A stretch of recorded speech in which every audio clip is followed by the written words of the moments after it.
नमस्कार दोस्तों, सभी को मेरा नमस्कार। मैं दीपक कुमार वर्मा आपके अपने YouTube channel success for everyone पर आपका हार्दिक अभिनंदन करता हूं।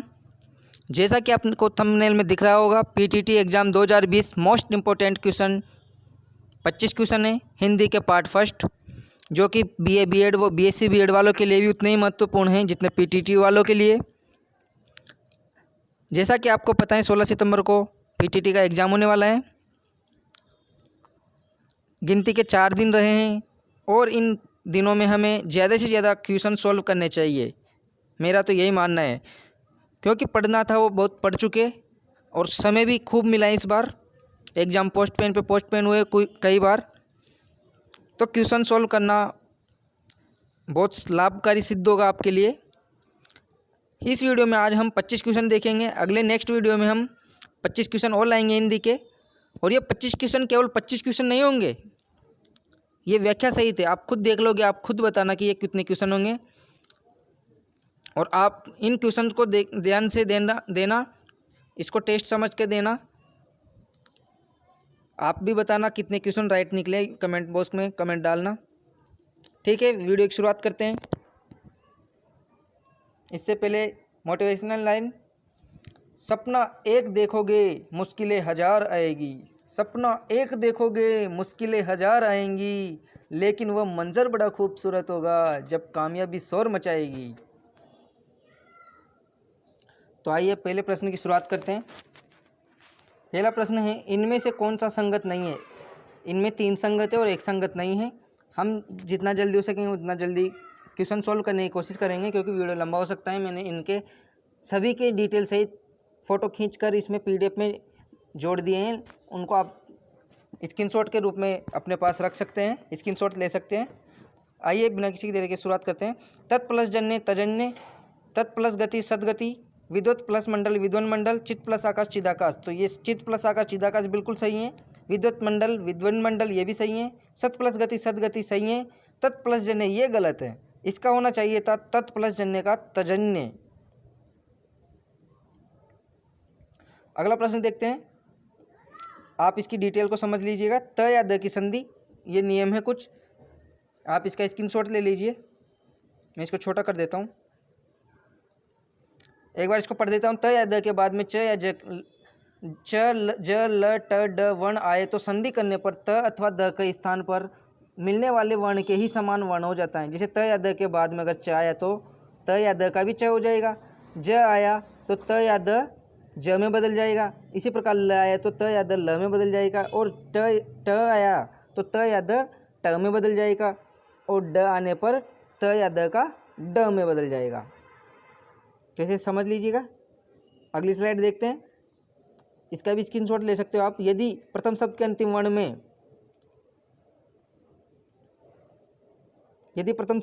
वर्ण में वर्ग का पहला वर्ण आए और उसके बाद में वर्ग का तीसरा चौथा प्लस य व प्लस स्वर आए, तो पहले वर्ण का अपने ही वर्ग के तीसरे वर्ण में बदल जाता है। जैसे ऋक प्लस वेद, ये वर्ग का पहला अक्षर है, इसके बाद में य ल आ रहा है जो कि प्रश्न में दिया हुआ है, तो ये क किस में बदल जाएगा? अपने ही तीसरे में। तो क का तीसरा कौन सा होता है? क ख ग, ऋग्वेद।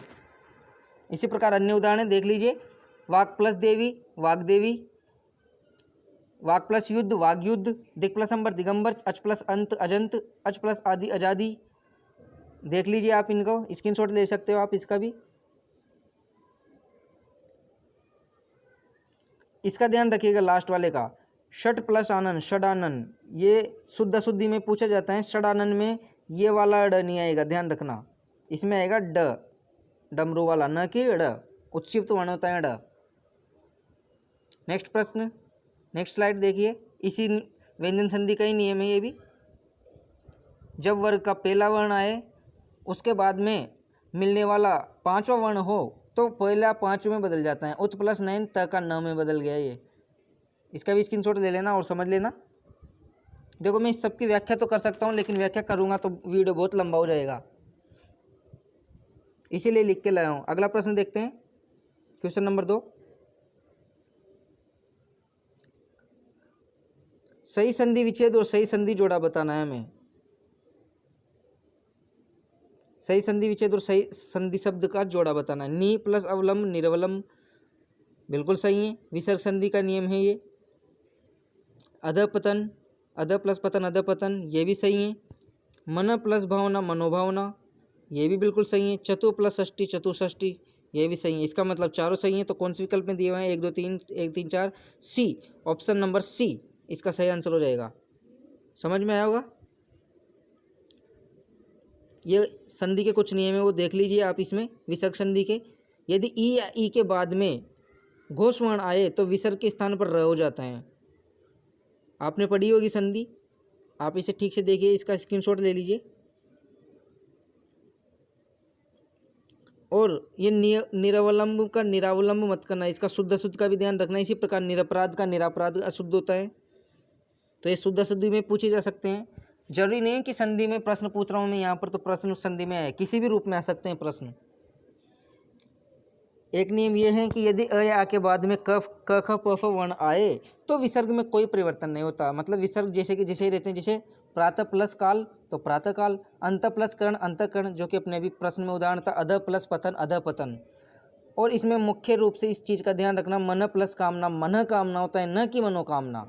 मनोकामना शुद्ध नहीं है, बिल्कुल अशुद्ध शब्द है मनोकामना। तो संधि में भी पूछा जा सकता है और शुद्ध अशुद्ध में भी, तो ध्यान रखिए। विसर्ग संधि का एक नियम ये कहता है कि अ या आ के बाद में घोष वर्ण आए तो विसर्ग का ओ में बदल जाना, विसर्ग ओ में बदल जाता है। जैसे सर प्लस रुव शरोरुव, कमल का पर्यायवाची है। और सरोरुव में अगर आपसे समास पूछा जाए तो बहुव्रीहि समास होगा। इसी प्रकार सिर प्लस रुव सिरोरुव, ये बाल का पर्यायवाची है। सिर प्लस दारे सिरोदारे, मन प्लस जय मनोज। तो इस प्रकार आप देख सकते हैं इस नियम को भी। इसका भी स्क्रीनशॉट ले लीजिए, मैं इसको छोटा कर देता हूँ थोड़ा। नेक्स्ट क्वेश्चन पे चलते हैं। विसर्ग संधि का एक नियम और है यहाँ पर, स्वर के बाद में श च छ आए तो विसर्ग श में बदल जाता है। स्वर के बाद में श ट थ आने पर विसर्ग मूर्धन्य स में बदल जाता है। स्वर के बाद में श त थ आने पर विसर्ग दंत्य स्वर में बदल जाता है। आप इसका स्क्रीनशॉट ले लीजिए और समझ लीजिएगा। मैं इसके कुछ शब्द बता देता हूँ जो कि मुख्य हैं, जो कि शुद्ध शुद्ध में पूछे जाए। नी प्लस शब्द निशब्द, ये सही है और ये भी सही है शुद्ध शुद्ध में। ये निशब्द गलत है। निःशुल्क ये बिल्कुल गलत है। मनोचिकित्सा गलत है। चतुष्षष्टि गलत है, अपना क्वेश्चन में आया था चतुष्षष्टि बिल्कुल सही था, देख सकते हो आप। मन प्लस चिकित्सा, ये बहुत इंपॉर्टेंट है। मनश्चिकित्सा होगा इसका, न कि मनोचिकित्सा। अपन मनोचिकित्सा करते रहते हैं और देखते भी हैं कहीं पर लिखा हुआ, तो इस प्रकार आप इसको देख सकते हैं। आइए नेक्स्ट क्वेश्चन पर चलते हैं। तीसरा प्रश्न, तत्पुरुष समास का उदाहरण है। हमें एक उदाहरण है जो तत्पुरुष समास का है वो बताना है, बाकी 3 नहीं है। यावजीवन, यावजीवन तो अव्ययीभाव समास का उदाहरण है, मतलब जीवन तक। और यावत प्लस जीवन, इसका संधि विच्छेद होगा। इसमें व्यंजन संधि भी है, ये भी ध्यान रखिए। श्रेष्ठ कवि, श्रेष्ठ जो कवि, कर्मधारय समास 25 20 और 5 25, ये हो गया द्वंद्व समास का उदाहरण। तो पकौड़ी अपना सही आंसर हो जाएगा बी, पकौड़ी। पकौड़ी का समास विग्रह होता है पकी हुई बड़ी। अगला प्रश्न देखते हैं, 4 नंबर प्रश्न। किस विकल्प में समास विग्रह सही नहीं है? एक विकल्प ऐसा है जिसमें समास विग्रह सही नहीं है, बाकी 3 में सही है। क्वेश्चन को ध्यान से देखना। दाल रोटी, दाल या रोटी। आशुतोष, आशु शीघ्र प्रसन्न होता है जो शिव जी। पखवाड़ा 15 दिनों का समूह। देशभक्त, देश का भक्त। अब देखिए, देशभक्त का समास विग्रह होता है देश का भक्त, बिल्कुल सही है। एक आता है देशभक्ति, देशभक्ति, उसका समास विग्रह अलग होता है। देशभक्ति का समास विग्रह होता है देश के लिए भक्ति, जैसे देश प्रेम, देश के लिए प्रेम। तत्पुरुष समास का उदाहरण है ये, उसमें भी अधिकरण तत्पुरुष है देशभक्ति और देश प्रेम में। और देशभक्त में संबंध तत्पुरुष हैं। एक है पखवाड़ा 15 दिनों का समय, बिल्कुल सही है, ये भी द्विगु समास का उदाहरण है। आशुतोष, आशु यानी शीघ्र होता है, प्रसन्न होता है जो शिव जी, जो बहुत जल्द प्रसन्न हो जाते हैं, और ये बहुव्रीहि समास का उदाहरण है। और यहाँ पर समास विग्रह सही किसका नहीं है? दाल रोटी, दाल या रोटी, ये गलत है, क्योंकि दाल या रोटी नहीं होता, दाल कोमा रोटी आदि होता, तब सही होता है इसका। ये द्वंद्व समास का उदाहरण है, लेकिन इसका समास विग्रह सही नहीं, दाल रोटी आदि ऐसा होना चाहिए था। अगला प्रश्न देखते हैं। मैं आशा करता हूँ आपको समझ में आ रहे होंगे प्रश्न। तत्सम तद्भव शब्द बताने हैं। अशुद्ध युग्म है एक, दिवर देवर, क्षार खार, ग्रंथि गांठ, जजमान यजमान। देखिए दिवर तत्सम होता है, देवर तत्सम तद्भव होता है, बिल्कुल सही है। क्षार तत्सम, खार तद्भव, ये भी सही है। ग्रंथि गांठ ये भी सही है, ग्रंथि तत्सम गांठ तद्भव। जजमान यजमान ये उल्टा हो गया, ये यहाँ पर होना चाहिए था यजमान और ये जजमान यहाँ पर, मतलब यजमान तो तत्सम है और जजमान तद्भव, और तद्भव होता है बिगड़ा हुआ रूप, तत्सम होता है संस्कृत का वैसा ही रूप। समझ में आया होगा आपको, कुछ तत्सम तद्भव समझ में आ जाएगी। ये देखिए तत्सम तद्भव को पहचानने के लिए कुछ नियम हैं। द्वितीय दूजा ये लिखे हुए हैं, इनको स्क्रीनशॉट के रूप में रख लीजिए अपने पास। कुछ नियम ये दिए हुए हैं तत्सम तद्भव के। जिन शुद्ध शब्दों में प्रायः निम्न वर्ण हो वे तत्सम शब्द होते हैं, जैसे क्ष, त्र, गे, श्र, री, श, द्वि, ण, रेफला, र और विसर्ग, ये वर्ण आ जाए अगर ये सारे किसी भी शब्द में, लेकिन वो शब्द शुद्ध होना चाहिए, तो उनमें सभी में क्या होता है तत्सम शब्द होता है, अधिकांशतः तत्सम शब्द ही होता है। अब जैसे यहाँ पर दे रखे हैं क्ष वाला, यहाँ पर त्रे वाला, तो क्ष का ख में बदल जाता है तद्भव में करने पर। क्षार का खार, क्षेत्र का खेत, परीक्षा का परक, पक्षी का पंछी होता है ना, अक्षर का अक्षर, क्षत्रिय का क्षत्रिय, ऐसे रात्र का रात, चित्र का चीता। तो आप इसको देख लीजिए, स्क्रीनशॉट ले लीजिए इसका भी। ये स्क्रीनशॉट देने के लिए बार बार इसलिए बोल रहा हूँ ताकि आपको ये बाद में देखने पर इनकी भी जानकारी प्राप्त हो, ज़्यादा से ज़्यादा जानकारी मिले, मेरा ये मानना है। अगला तत्सम तद्भव को पहचानने का एक नियम है कि जिस शब्द के ऊपर चंद्र बिंदु लगा हो वह हमेशा ही तद्भव शब्द होता है। कुछ शब्दों को छोड़कर जैसे काच, अंगोछा और ओट पटांगे, तीनों इसके क्या है अपवाद हैं। बाकी इनमें देख लीजिए जिसमें भी तद्भव में चंद्र बिंदु लगा हुआ है ये सभी क्या है तद्भव हैं। ये नियम है, ध्यान से इसको भी देख लीजिएगा आप अपने हिसाब से।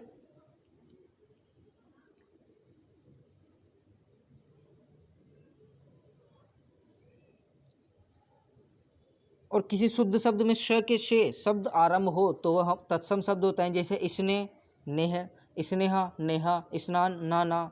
तो मतलब आधे वाले स से, अगर आधे दंते स से स्टार्ट होता है कोई भी शब्द तो उसमें भी क्या होता है तत्सम होता है। और अगला नियम है ये से शुरू होने वाला शुद्ध शब्द तत्सम होता है। अभी अपन ने देखा था यजमान वो तत्सम था और जजमान तद्भव, तो समझ में आया होगा। नेक्स्ट प्रश्न देखते हैं कौन सा सही है। क्वेश्चन नंबर 6, कौन सा सही है? एक सही है इसमें, बाकी 3 गलत हैं। रसगुल्ला देशज शब्द, जलेबी देशज शब्द, मात्र चाय तत्सम शब्द, आमलक तद्भव शब्द। तो यहाँ पर देखने पर पता चलता है कि जलेबी देशज शब्द नहीं है, जलेबी एक विदेशी शब्द है। मातृ छाया तत्सम शब्द नहीं ये बल्कि तद्भव शब्द है। इसका तत्सम होता मातृ छाया में आधा च का आगम हो जाता है संधि के हिसाब से, व्यंजन संधि का नियम कहता है, पढ़ी होगी आपने। ऐसा एक प्रश्न बीएसटीसी के पेपर में भी आया था, तरुछाया, तो ये तद्भव है, तत्सम नहीं। आमलक ये तत्सम है, आंवले का तद्भव, सॉरी आंवला तद्भव है और आमलक तत्सम, इसलिए ये भी अशुद्ध है, ये भी अशुद्ध है, ये भी अशुद्ध है। इसका सही हो जाएगा ऑप्शन नंबर ए। ऑप्शन नंबर ए रसगुल्ला देशज शब्द है, बिल्कुल सही है। कुछ तत्सम तद्भव देशज विदेशी दिखाए हैं यहाँ पर देखिए। देशज शब्द वे शब्द जो स्थानीय लोगों द्वारा अपनी आवश्यकता अनुसार प्रयोग किए जाने लगे हो, देशज शब्द कहलाते हैं। आप जानते हो देशज शब्दों की उत्पत्ति व स्रोत का भी पता नहीं होता है वैसे, लेकिन ये क्या होता है अपने बोलचाल के शब्द होते हैं, जैसे छोरा, छोरी, गागरा, लुगड़ा, चम्मच, चिमटा, प्रात, रेवड़, झुंड, गिरोह, काफिला, हड़बड़ाना, बड़बड़ाना, लपलपाना, माचा, खाट, टंगड़ी। आप इनको देख लीजिए। ये रसगुल्ला यहाँ पर थोड़ा विशेष करके दिया हुआ है, इसका ध्यान रखिए। विदेशी शब्द कौन से होते हैं? वे शब्द जो मूलतः विदेशी भाषाओं के हैं और जिनको प्रयोग हिंदी में किया जाने लगा हो विदेशी शब्द कहलाते हैं। इनमें भी अरबी, फारसी, पुर्तगाली अलग अलग होते हैं, आप देख लीजिएगा। आदमी, अक्ल, अजीब, कबीला, गरीब, नवाब, ये सभी विदेशी शब्द हैं। अगला प्रश्न देखते हैं, कौन सा विलोम युग्म सही नहीं है? एक विलोम युग्म सही नहीं है, जोड़ा, युग्म का अर्थ होता है जोड़ा। निरवधि, सावधि, अनंत, शांत, अपराधी, निरपराध, उपसर्ग, प्रसर्ग। तो देखिए निरवधि का विलोम होता है सावधि, बिल्कुल सही है। अगर अवधि का विलोम पूछे तो निरवधि हो जाएगा, लेकिन निरवधि का विलोम पूछे तो अवधि नहीं होगा, सावधि होगा। हाँ, ऑप्शन में अगर सावधि ना हो तो अवधि मान सकते हैं। वैसे अनंत का विलोम होता है शांत, ये बिल्कुल सही है। लेकिन अंत का विलोम क्या होगा? अंत का विलोम होता है अनंत। अनंत का अंत नहीं होगा, शांत होगा। ऑप्शन में शांत नहीं हो तो अंत को हम वरीयता दे सकते हैं। इसी तरह अपराधी का विलोम होता है निरपराधी, नहीं निरपराध। निरपराध शुद्ध अशुद्धि में बहुत पूछा जाता है ये प्रश्न। निरपराध ये शुद्ध होता है, ना कि ये। तो इसका सही आंसर तो यही हो जाएगा। विगम सही नहीं है पूछा है ना, तो ऑप्शन नंबर सी इसका आंसर हो जाएगा। उपसर्ग का विलोम परसर्ग होता है, उपसर्ग का विलोम प्रत्यय भी हो सकता है। जो विकल्प में हो उसे सही मान लीजिएगा। अगला प्रश्न देखते हैं।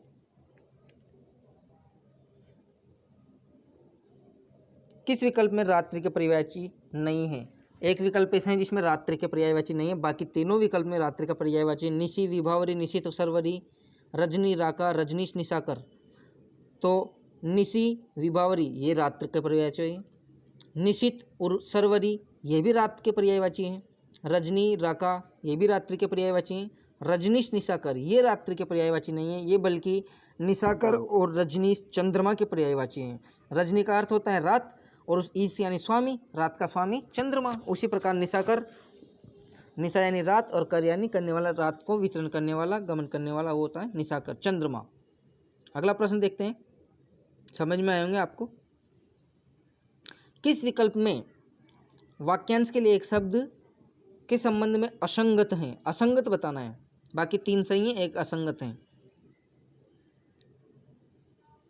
जो मापा न जा सके अमापित, जिसकी इच्छा की गई हो इच्छित, जिसके हस्ताक्षर नीचे अंकित हो अधो हस्ताक्षर करता, पहाड़ के नीचे की समतल भूमि। तो पहाड़ के नीचे की समतल भूमि उसको उपत्यका बोलते हैं, सही है। और पहाड़ के ऊपर की समतल भूमि पूछ ले तो उसे बोलते हैं अधित्यक्का। अधित्यक्का जिसके हस्ताक्षर नीचे अंकित हो अधो हस्ताक्षर करता, अधो का मतलब नीचे होता है, तो ये भी सही है, ये भी सही है। जिसकी इच्छा की गई हो इच्छित, और जिसकी ईप्सा की गई हो उसे बोलते हैं ईप्सित, तो ये भी सही है, तीनों सही है। जो मापा न जा सके, यह आपको बहुत सही लग रहा होगा लेकिन ये गलत है। जो मापा न जा सके उसे बोलते हैं अपरिमेय। उसे क्या बोलते हैं? अपरिमेय। और अमापित किसे बोलते हैं? अमापित बोलते हैं, सॉरी अपरिमेय। अमापित बोलते हैं हम जो मापा न गया हो उसे बोलते हैं अमापित। ध्यान से समझना, जो मापा न गया हो उसे तो बोलेंगे अमापित, और जो मापा न जा सके उसे बोलते हैं अपरिमेय, जो कि यहाँ पर गलत दिया हुआ है। तो इसका ऑप्शन नंबर ए सही आंसर हो जाएगा। अगला प्रश्न देखते हैं, क्वेश्चन नंबर 10। इनमें से गलत विकल्प को चुनिए। एक गलत विकल्प में उसको बताना है। लेखाधिकारी, सॉरी एक नहीं, इसमें ज़्यादा भी हो सकते हैं।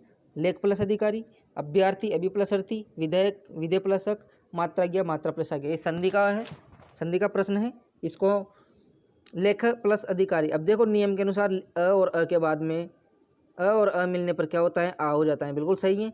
लेकिन संधि में क्या होता है? सार्थक शब्द होना चाहिए। लेख सार्थक शब्द हैं? क्या लेख का अधिकारी होता है? मैं आपसे पूछना चाहता हूँ, क्या लेख का अधिकारी होता है या लेखा का अधिकारी होता है? ये होता अगर लेखा प्लस अधिकारी तो ये विकल्प सही होता, तो ये गलत है। ऑप्शन 10 का ऑप्शन नंबर 1 गलत। अभ्यर्थी ये शब्द ही अशुद्ध हैं। अभ्यर्थी नहीं होता है, ये होता है अभ्यर्थी। अभि प्लस अर्थी से मिलकर बनता है अभ्यर्थी, जो कि यण संधि का उदाहरण है। ये वाला शुद्ध होता है। तो अभि प्लस अर्थी तो सही है, लेकिन अभ्यर्थी गलत है, इसलिए ये भी गलत है। यहाँ पर लेखाधिकारी सही था, ये गलत था, तो ये गलत, ये भी गलत।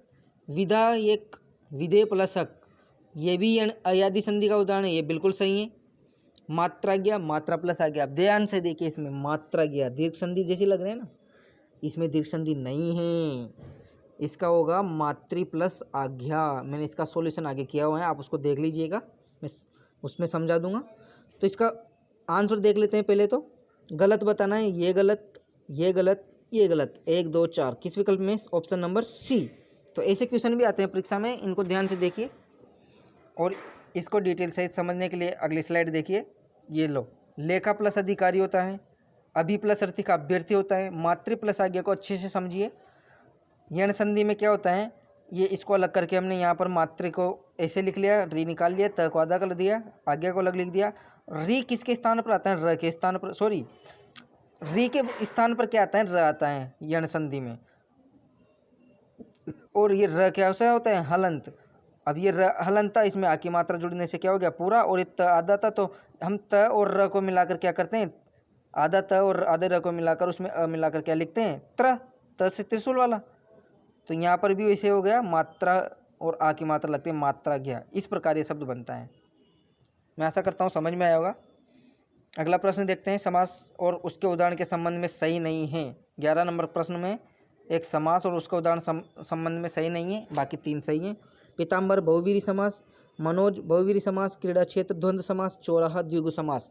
देखिए पीताम्बर पीला है, जिसका अंबर, जिसने पीले अंबर ओढ़ रखे हैं या पहन रखे हैं, तो वो कौन है, विष्णु जी। बहुवीरी समास तीसरा अर्थ निकाल रहे हैं, बिल्कुल सही है।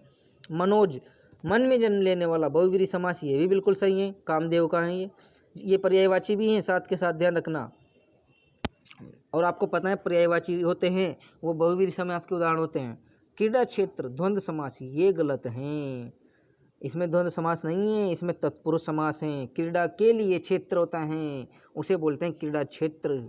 चौराहा द्विगु समास, 4 राहों का समूह, उसे बोलते हैं चौराहा, तो ये भी सही है। तो इसका आंसर हो जाएगा ऑप्शन नंबर सी। समास और उसका उदाहरण के संबंध में सही नहीं है, वो ऑप्शन सी। अगला प्रश्न देखते हैं, धरती का विलोम शब्द आकाश होता है, तो आकाश का विलोम शब्द क्या होगा। धरती का विलोम शब्द आकाश होता है, तो आकाश का विलोम शब्द क्या होगा, धरती, नभ, धरा, पाताल। आप बताइए इसका, क्या धरती का विलोम आकाश होता है तो आकाश का विलोम धरती होगा? नहीं। अगर ऐसा होता तो क्या मैं प्रश्न में डालता? नहीं। धरती का विलोम आकाश बिल्कुल नहीं, सॉरी, आकाश का विलोम धरती बिल्कुल नहीं होगा। नभ, नभ तो आकाश को बोलते हैं, और धरा, जब धरती होगा ही नहीं तो धरा भी कैसे होगा, एक ही बात है। तो आकाश का विलोम होता है पाताल। लेकिन अगर प्रश्न में पाताल ना दिया हो तो आकाश का विलोम धरती माना जा सकता है, लेकिन धरती का विलोम तो आकाश ही होगा, ये ध्यान रखना। और आकाश का विलोम पूछ ले तो पाताल होगा, और पाताल ऑप्शन में नहीं हो तो धरती मान लेंगे। और पाताल का विलोम पूछ ले तो क्या इसका अलग होगा, इसका तो आकाश ही होगा, तो ध्यान रखिए। इसी प्रकार हम सभी क्वेश्चन को देखेंगे। तो ये कुछ विलोम शब्द दिए हुए हैं, इनके कुछ नियम हैं, सटीक विलोम बोलते हैं इनको, इनका स्क्रीनशॉट ले लीजिए। जीव का विलोम होगा निर्जीव, लेकिन निर्जीव का विलोम सजीव होगा। अगर ऑप्शन में सजीव नहीं हो तब जीव मान सकते हैं, सभी में यही बात है। घोष का विलोम अघोष होता है, अघोष का सघोष होता है। इसी प्रकार चल का विलोम अचल होता है और अचल का सचल होता है। लोम का विलोम, विलोम का अनुलोम, मतलब विलोम का भी विलोम शब्द पूछे तो अनुलोम होगा, लेकिन लोम का विलोम विलोम होगा। युवा का विलोम बूढ़ा, बूढ़ा का विलोम बालक। नाथ का विलोम अनाथ, अनाथ का सनाथ। वैसे ही अनुनासिक का विलोम होता है निरनुनासिक, इसमें निरुपसर्ग लग जाएगा, इससे हो जाएगा निरनुनासिक। लेकिन निरनुनासिक का विलोम शब्द पूछे तो उसका हो जाएगा सानुनासिक, यानी कि अनुनासिक सहित निर उपसर्ग की जगह क्या हो जाएगा, स उपसर्ग लग जाएगा और सानुनासिक बन जाएगा। तो ये थे कुछ महत्वपूर्ण विलोम शब्द जो कि एग्जाम्स में पूछे जाते हैं। अगला प्रश्न देखते हैं, क्वेश्चन नंबर 13। कौन सा विकल्प अशुद्ध पर्यायवाची समूह है। मैंने अधिकतर जहाँ तक हो सका है वहाँ पर नहीं है, अशुद्ध, असत्य, ये वाले ज़्यादा किए हैं, क्योंकि इससे क्या होता है हम टॉपिक को अच्छे से कर पाते हैं। तीन ऑप्शन तो ऐसे होते हैं जो सही होते हैं, इससे टॉपिक क्लियर हो जाता है। बाकी हर क्वेश्चन ऐसा नहीं आता है एग्जाम में, मुझे पता है। तो इसे देखते हैं हम, अशुद्ध है पर्यायवाची का समूह एक, बाकी 3 सही हैं। अनंग, रतिपति, मदन, तो ये हैं सभी कामदेव के पर्यायवाची हैं, तो ये सही है। अनंग, बिनांग का, रतिपति, रति का पति और मदन, ये सब कामदेव का पर्यायवाची हैं। रश्मि, मयूख, मरीचि, ये भी किरण के पर्यायवाची हैं। अब्ज, नीरज, वारिद, अब्ज और नीरज, देखिए ये तो कमल के पर्यायवाची हैं, लेकिन वारिद ये कमल का पर्यायवाची नहीं है, वारिद हैं बादल का पर्यायवाची।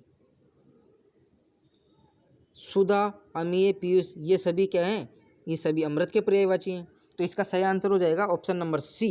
अब्ज, नीरज तो हैं कमल के, लेकिन वारिद नहीं है, इसलिए इसका आंसर सी हो जाएगा।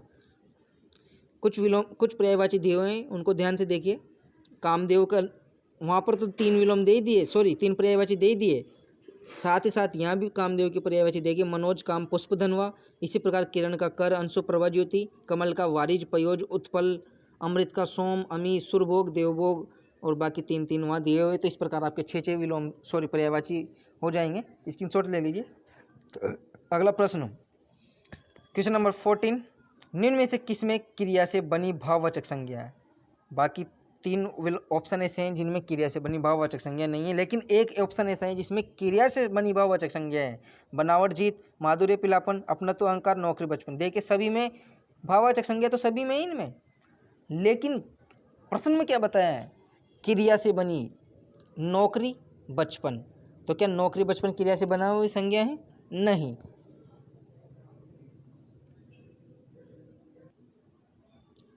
नौकर से बनाए नौकरी, नौकर में ये प्रत्यय लगने से नौकरी बनाए, और नौकर क्या है? जातिवाचक संज्ञा है। ऐसे बचपन है, बच्चा से बनाए, ये भी जातिवाचक संज्ञा से बनी है, बचपन। अपनत्व, अहंकार, अपना और अहम दोनों सर्वनाम होते, तो ये सर्वनाम से बनी हुई भाववाचक संज्ञा है। माधुर्य, पीलापन, मधुर में ये प्रत्यय लगने से, पीला में पन प्रत्यय लगने से बना है।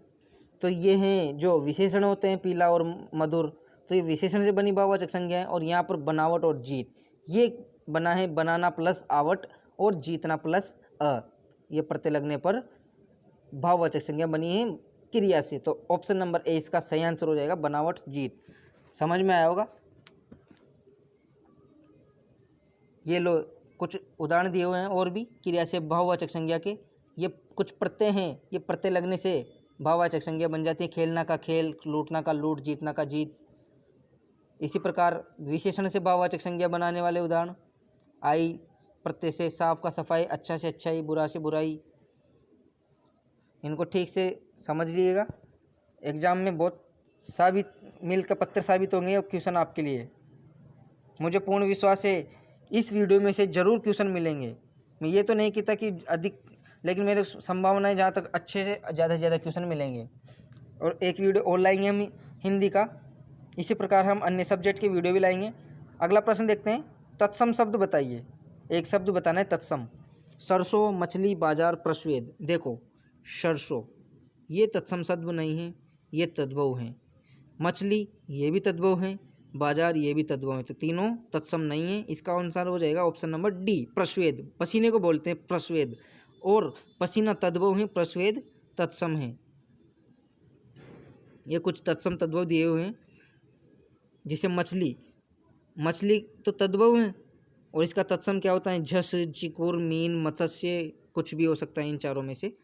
इसी प्रकार बेल के दिए वर्षभ और बलिवर्त तो तत्सम है और बेल तद्भव है। ये प्रश्वेद तत्सम, पसीना तद्भव, सरसों तद्भव, सरसप इसका तत्सम होता है। तो आप इसका स्क्रीनशॉट ले लीजिए। अगला प्रश्न पे चलते हैं। क्वेश्चन नंबर 16, कौन सा विकल्प सही है? एक सही है, बाकी 3 गलत है। इसमें पहले पूछे गए थे कौन से सही नहीं थे, अब इसमें सही पूछा है। जिसका संबंध उपन्यास से हो, वाक्यांश के लिए एक शब्द नहीं है, उपन्यासकार। जो इंद्र पर विजय प्राप्त कर चुका हो, इंद्रजय। कुछ नहीं जानता हो, अल्पज्ञ। पूर्व दक्षिण के बीच की दिशा आग्नेय। तो यहाँ पर देख रहे हो, जिसका संबंध उपन्यास से हो उसको उपन्यासकार नहीं बोलते। उपन्यासकार तो होता है जो उपन्यास की रचना करता हो, तो ये तो नहीं होगा। इसको बोलते औपन्यासिक। जो इंद्र पर विजय प्राप्त कर चुका हो उसे इंद्रजय नहीं बोलते, उसे बोलते इंद्रजीत। क्या बोलते हैं उसे? इंद्रजीत। इंद्रजय तो वो होता है जो इंद्र हैं, जो जीतने योग्य है, उसे बोलते हैं इंद्रजय। तो कुछ नहीं जानता हो उसे अल्पज्ञ थोड़ी बोलते, उससे तो बोलते हैं अज्ञ। यानी नहीं, ज्ञ यानी जानकार। तो जो कुछ नहीं जानता हो उसे अज्ञ। अल्पज्ञ होता है जो बहुत कम जानता हो, उसे बोलते हैं अल्पज्ञ। और पूर्व दक्षिण के बीच की दिशा को बोलते हैं आग्नेय। ये बिल्कुल सही है। वाक्यांश के लिए कुछ शब्द और भी दिए हुए हैं, इनको भी देखिए, आप स्क्रीनशॉट ले लीजिएगा। जिसका संबंध उपन्यास हो उसे औपन्यासिक बोलते हैं। उपन्यास शब्द में एक प्रत्यय लगने से औपन्यासिक हो जाता है। जो इंद्र पर विजय प्राप्त कर चुका हो उसे इंद्रजीत बोलते हैं। इंद्र हैं जो जीतने योग्य, इंद्रजय। जो कुछ नहीं जानता अज्ञ, जो कम जानता हो अल्पज्ञ। उत्तर पूर्व के बीच की दिशा ईशान। इन दिशाओं का भी ध्यान रखना, ये जरूर आते हैं क्वेश्चन। दक्षिण और पश्चिम के बीच की दिशा नैऋत्य, और पश्चिम और उत्तर के बीच की दिशा कहलाती है वायव्य। अगला प्रश्न पे चलते हैं। सर्वनाम के संबंध में सत्य कथन कौन सा नहीं है? सर्वनाम के संबंध में एक कथन है जो सत्य नहीं है। संज्ञा की पुनरुक्ति न करने के लिए सर्वनाम का प्रयोग होता है। बिल्कुल सही बात है, संज्ञा की बार बार पुनरुक्ति नहीं हो इसलिए सर्वनाम का प्रयोग करते हैं। पुरुषवाचक सर्वनाम के 3 भेद होते हैं। हाँ, उत्तम पुरुषवाचक, मध्यम पुरुषवाचक, अन्य पुरुषवाचक, ये 3 भेद होते हैं। वह दौड़ रहा में, वह निश्चयवाचक सर्वनाम है। नहीं, ये गलत है। वह दौड़ रहा में वह अन्य पुरुषवाचक सर्वनाम है। वो कैसे बोला? निश्चयवाचक सर्वनाम में क्या होता है, किसी वस्तु या व्यक्ति की ओर संकेत किया जाता है, किसी निश्चित वस्तु या व्यक्ति की। जैसे ये मेरी कलम है, जैसे वो मेरा घर है, तो यहाँ पर यह वह निश्चयवाचक है। लेकिन वह दौड़ रहा है मतलब किसी व्यक्ति की बात की जाए और पुरुषवाचक में आता है व्यक्ति, वह दौड़ रहा है तो किसी तीसरे व्यक्ति की बात की जाए तो इसलिए यहाँ पर अन्य पुरुषवाचक हो जाएगा। और यहाँ पर इसका सही नहीं है, इसे पूछा गया है, तो 17 का ऑप्शन नंबर सी सही आंसर हो जाएगा। आप सर्वनाम का प्रयोग मध्यम पुरुषवाचक और निजवाचक सर्वनाम दोनों में होता है। हाँ, आपका प्रयोग मध्यम पुरुषवाचक में भी होता है, निजवाचक में भी होता है। क्वेश्चन नंबर 18, विशेषण के संबंध में गलत कथन है। गलत कथन बताना है यहाँ पर। विशेषण के संबंध में कम ज्यादा शब्द केवल संख्यावाचक विशेषण में आते हैं। रूप रंग आदि का बोध कराने वाले विशेषण गुणवाचक विशेषण होते हैं। बिल्कुल सही है। हजारों लड़के बेरोजगार हैं, अनिश्चित संख्यावाचक सर्वनाम है, सॉरी विशेषण है। हजारों लड़के, लड़कों को गिन सकते हैं, संख्यावाचक हैं, लेकिन निश्चित नहीं है हजारों में कितने हैं, तो बिल्कुल सही है ये भी। बनारसी साड़ियाँ, कोटा डोरिया आदि व्यक्तिवाचक विशेषण हैं, तो ये व्यक्तिवाचक विशेषण में आती है। बनारसी साड़ियाँ, जोधपुरी कोट, बीकानेरी भुजिया, कोटा डोरिया, ये सभी व्यक्तिवाचक विशेषण। तो बी सी डी तीनों सही हैं और गलत पूछा है तो इसका ऑप्शन नंबर ए सही हो जाएगा। कम ज्यादा शब्द केवल संख्यावाचक विशेषण में ही नहीं आते हैं, बल्कि परिमाणवाचक और संख्यावाचक दोनों में आते हैं। कहते हैं ना कि मेरे पास तो कम दूध है, अब दूध को तो संख्या में गिना नहीं जा सकता, तो उसका तो मापा जाता है, मापने को क्या बोलते हैं, परिमाण, तो परिमाणवाचक होता है। कम दूध या ज़्यादा दूध, इसी प्रकार पानी, तो वो परिमाण में आ जाते हैं। और संख्यावाचक आप जानते हो, लोग के वस्तु, इनको गिन सकते हैं। समझ में गए, आया होगा। क्वेश्चन नंबर 19 देखते हैं। वाक्य से संबंधित है। 16 सितंबर को हितेश, मधु, अमित और कमल जयपुर जाएंगे। किस प्रकार का वाक्य है? सरल वाक्य, मिश्र वाक्य, संयुक्त वाक्य, निषेधवाचक वाक्य। अब देखो यहाँ पर ऑप्शन नंबर डी तो ऐसे कट गया। निषेधवाचक का अर्थ होता है जो नहीं वाला होता है, और यहाँ पर नकारात्मक तो दिख ही नहीं रहा, तो ये तो कट गया। अब यहाँ पर देखो, हितेश, मधु, अमित और कमल जयपुर जाएंगे, क्रिया एक ही है, और हम क्या सोच लेते हैं, इस और को देखकर क्या लगा देते हैं, संयुक्त वाक्य, जो कि गलत है। संयुक्त वाक्य में क्या होता है, जब दो वाक्य जुड़े होते हैं या फिर दोनों में क्रियाएं अलग अलग होती हैं और तथा इनसे जुड़े तो होते हैं लेकिन क्रियाएं अलग अलग होती हैं।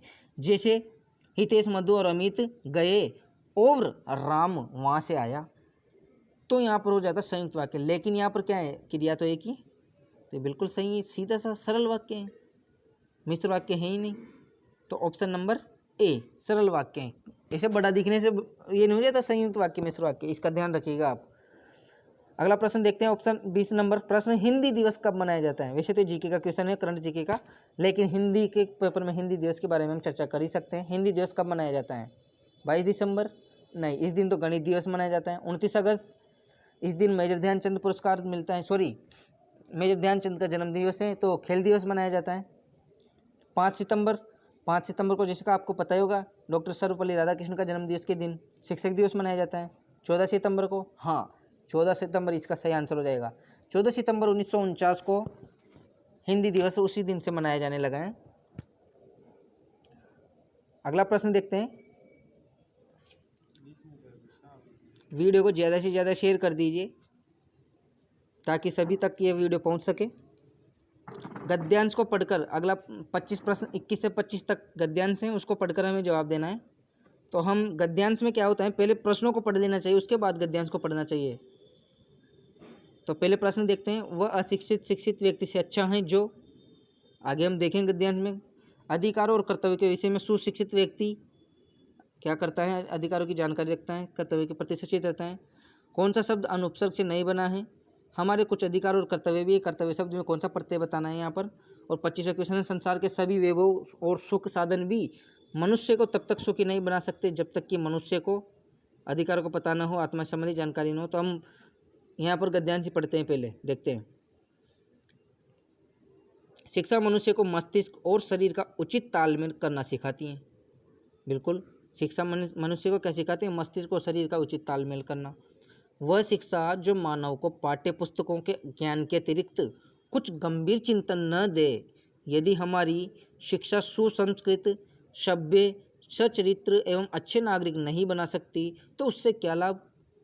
सहृदय, सच्चा परंतु अनपढ़ मजदूर उस स्नातक से कहीं अच्छा है जो निर्दय और चरित्रहीन है। अगर कोई व्यक्ति स्नातक किया है लेकिन वो निर्दयी है, चरित्रहीन है, उससे अच्छा तो वो अनपढ़ अच्छा है जो सहृदय हैं और सच्चा है, दयालु हैं, चरित्रवान हैं, वो ज़्यादा अच्छा है। गद्यांश में आगे देखिए, संसार के सभी वैभव, सुख साधन भी मनुष्य को तब तक सुखी नहीं बना सकते जब तक कि मनुष्य को आत्मिक ज्ञान की प्राप्ति न हो, आत्मिक ज्ञान न हो। हमारे कुछ अधिकार और कर्तव्य भी हैं। शिक्षित व्यक्ति को कर्तव्यों का उतना ही ध्यान रखना चाहिए जितना कि अधिकारों का रखता है। सही बात है ना, हमें कर्तव्य का भी उतना ही ध्यान रखना चाहिए जितना अपने अधिकारों का रखते हैं। तो हम क्वेश्चन नंबर 21 को देखते हैं। वह अशिक्षित शिक्षित व्यक्ति से अच्छा है। कौन सा अशिक्षित शिक्षित व्यक्ति से अच्छा है? अभी पढ़ा था ना अपन ने, ये यहाँ पर वह अनपढ़ मजदूर स्नातक से कहीं अच्छा है जो निर्दय और चरित्रहीन। स्नातक अगर निर्दय और चरित्रहीन है उससे अच्छा कौन है? अनपढ़। लेकिन अनपढ़ कैसा होना चाहिए? निर्दय नहीं, दयालु होना चाहिए, बिना दया वाला, सॉरी, दयालु होने, दयालु भाव वाला चाहिए और चरित्र वाला चाहिए।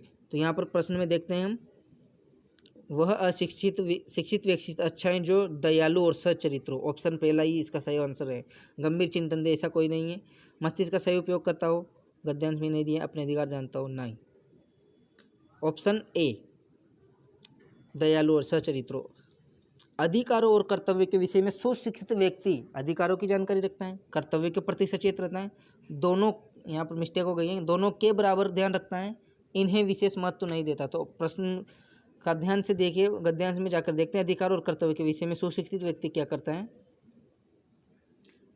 शिक्षित व्यक्ति, जैसा कि लास्ट में देख रहे हैं, शिक्षित व्यक्ति को कर्तव्यों का उतना ही ध्यान रखना चाहिए जितना कि अधिकारों का, मतलब कर्तव्य और अधिकार दोनों का ध्यान रखना चाहिए शिक्षित व्यक्ति को।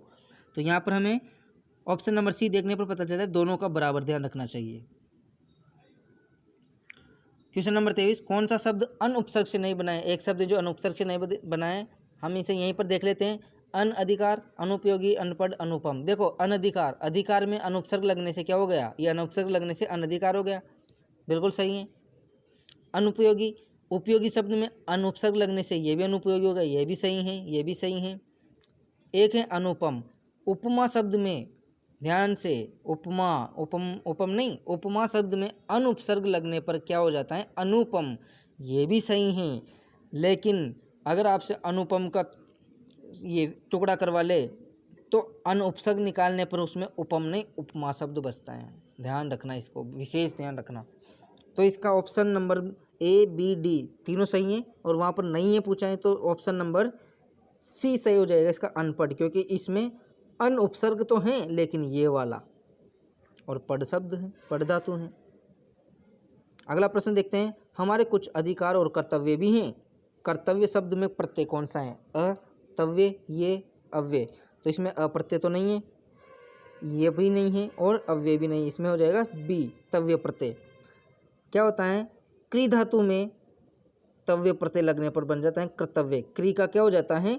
कर हो जाता है, क्री का कर हो जाता है, ये वाला हलंत वाला र, और उसमें कर में तव्य प्रत्यय लगने पर क्या हो जाएगा? कर्तव्य।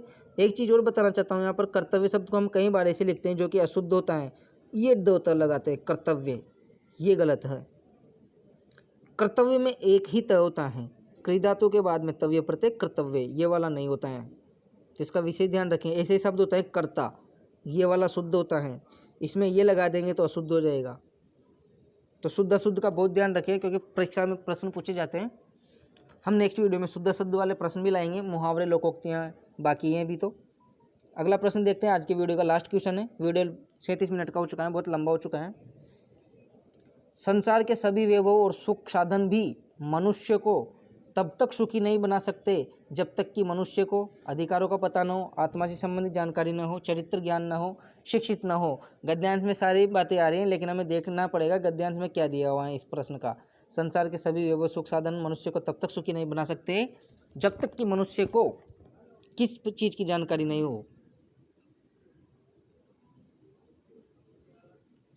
देखिए, संसार के सभी वैभव सुख साधन भी मनुष्य को तब तक सुखी नहीं बना सकते जब तक कि मनुष्य को आत्मिक ज्ञान न हो। आत्मिक ज्ञान, और आत्मिक ज्ञान को ही यहाँ पर क्या लिख दिया है ऑप्शन में, आत्मा से संबंधित जानकारी नहीं हो। क्योंकि आत्मिक ज्ञान क्या होता है, आत्मिक का मतलब आत्मा से संबंधित, और ज्ञान मतलब जानकारी। तो आत्मा के जानकारी नहीं हो, इसका ऑप्शन नंबर बी सही हो जाएगा। तो इस प्रकार हमने 25 प्रश्न देखे, साथ ही डिटेल सहित हमने, व्याख्या सहित हमने क्वेश्चन को भी देखा और रो को भी। और अगले वीडियो में बाकी 25 प्रश्न भी लेके आऊँगा मैं, जो भी इसी प्रकार होंगे व्याख्या सहित। वीडियो थोड़ा लंबा हो गया, लेकिन इससे हमें जानकारी बहुत ज़्यादा मिल गई, आपको पता होगा। तो वीडियो को अधिक से अधिक शेयर कीजिए। मैं चाहता हूँ कि इस वीडियो को देखकर अगर किसी का भला होता है तो बहुत अच्छी बात है ना, आपका शेयर करने में क्या जाता है। तो वीडियो को लाइक कीजिए, शेयर कीजिए, और कोई भी क्वेश्चन ऐसा हो जिसमें आपको लगा हो कि क्वेश्चन में गलत आंसर दिया है या कुछ भी डाउट हो, तो कमेंट बॉक्स में ज़रूर कमेंट डालिए। और आपके कितने क्वेश्चन सही निकले वो भी मुझे बताइएगा, कमेंट बॉक्स में ज़रूर डालें। तो आज का वीडियो समाप्त करते हैं यहीं पर। और एक प्रश्न और हैं जो कल के लिए हैं, इसका उत्तर आपको कमेंट बॉक्स में देना है। इसका मैं सही आंसर कल दूंगा। शुद्ध वाक्य बताना है, शुद्ध वाक्य बताइए। उसकी भाषा देवनागरी है। मैं रविवार के दिन घूमने जाता हूँ, हमें अच्छा सोच रखना चाहिए, गुलाब जामुन मीठा है। ये 4 वाक्य दिए हैं, इनमें शुद्ध कौन सा है ये बताना है हमें। बाकी 3 अशुद्ध हैं, ध्यान से पढ़ना, शुद्ध पूछा है। तो आइए चलते हैं, नेक्स्ट वीडियो में मिलते हैं। वीडियो को लाइक कीजिए, शेयर कीजिए, चैनल को सब्सक्राइब कीजिए, बेल आइकन को प्रेस कीजिए ताकि आने वाली वीडियो की नोटिफिकेशन मिलती रहे। Thank you.